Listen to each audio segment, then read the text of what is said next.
সেই গল্পটা, কবি পূর্ণেন্দু পত্রী। আমার সেই গল্পটা এখনো শেষ হয়নি।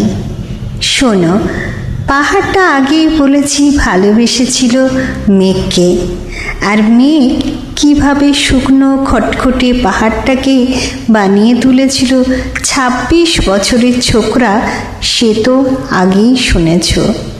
সেদিন ছিল পাহাড়টার জন্মদিন। পাহাড় মেঘকে বললে, আজ তুমি লাল শাড়ি পরে আসবে।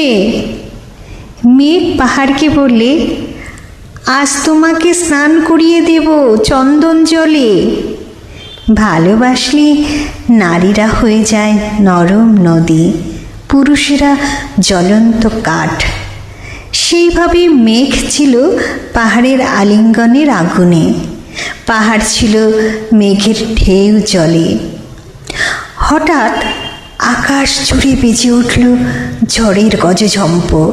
ঝাঁকড়া চুল উড়িয়ে ছিনতাইয়ের ভঙ্গিতে ছুটে এলো এক ঝাঁক হাওয়া। মেঘের আঁচলে টান মেরে বললে, ওঠ ছুড়ে, তোর বিয়ে।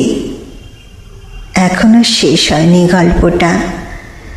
বজ্রের সঙ্গে মেঘের বিয়েটা হয়ে গেল ঠিকই, কিন্তু পাহাড়কে সে কোনো দিন ভুলতে পারল না।